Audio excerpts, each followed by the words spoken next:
hello my spooky darlings, and welcome to Streams and Screams, the online show thing in which I watch a film that is currently streaming online that I liked and I tell you about it. I'm going to be discussing a film that I saw in theaters that I absolutely adored. It's definitely going to be on my top of the year list, however, and in whatever format that ends up coming out in. But I am today talking about Smile 2. So, Smile 2 follows superstar pop idol Skye Riley and her return to the limelight following her struggles with drug addiction and a devastating car wreck. Now she's back and better than ever, preparing to embark on a world tour. But after she witnesses a troubling event, her world is thrown into chaos and a terrifying force threatens to destroy everything she's worked for. Smile 2 marks the return to the Smileverse, if you will, and a sophomore feature film of writer-director Parker Finn. Admittedly, when I heard that Smile was getting a sequel, I was hesitant. I thought Smile was such a clever and fresh idea, and, how could they possibly carry on the story? Where can they go from here? How do they make Smiles scary again? Well, boy howdy, Finn really showed me. Honestly, in my humble opinion, this is one of those rare and beautiful sequels that actually surpasses the original, and I am so happy about that. Now, if you haven't seen Smile, I would recommend it.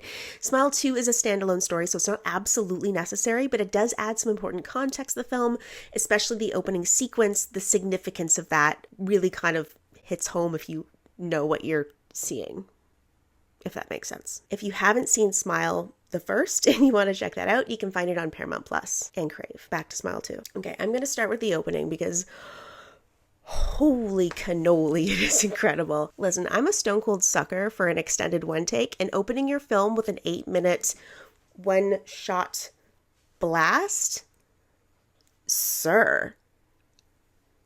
I was immediately hooked. I knew from the title card, basically, from that moment onwards, I was doomed because this movie had already blown my brains out. Not only is it a hell of a way to open the film, really grabs your attention, but it's also a really clever way to tie together the first and the second films. Furthermore, Kyle Gallner is a genre king, and we should all respect him accordingly. So once we get going into Smile 2, we are introduced to Skye Riley, played by Naomi Scott, and she is nothing short of incredible in this film. She sings, she dances, she acts her heart out. Now, Scott also helped to write and performs all the songs in the film herself. She also did all of her own choreography for Skye Riley, the character. Her performance is spectacular, and she really conveys the unraveling mind with vulnerability and honesty and sincerity. Now, the scares packed into this film are supreme. I don't even want to mention any of them because that would be spoilers and I'm not about that life, but I will say that they are innovative and impactful. There's one in particular that took such careful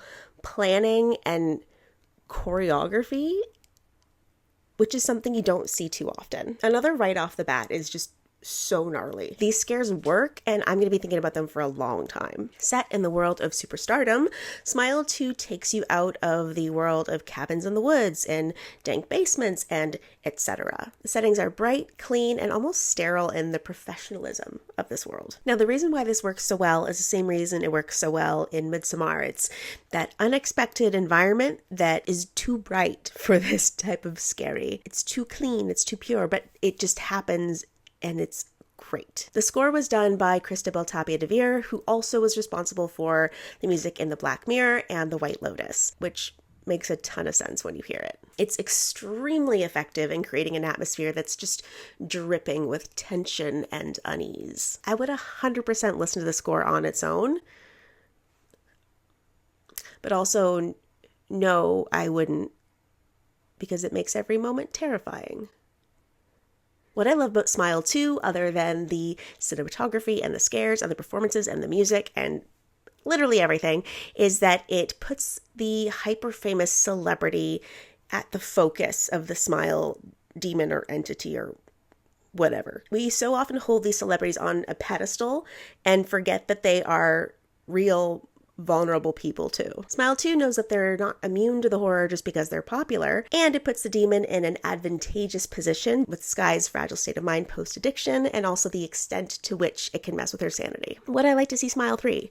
No, not because I don't think it would be amazing, because I'm sure it would be, but because I think this film ends on such a tasty note, and I don't think everything needs to be expanded on. Sometimes you just need to let a mic drop. So if you would like to find Smile 2 to watch yourself, you can do so on Paramount Plus, or you can also purchase it or rent it on Amazon Prime and YouTube. Trust me, it's worth it. I bought it. I've watched it like 3 times. I love this film. So if I were to pair this as a double feature, I think I would go with 1997's Perfect Blue, because it also focuses on a starlet who is dealing with a stalker and her own unraveling sanity. So I think thematically they would pair very well together. You can find that one on Shudder and AMC+.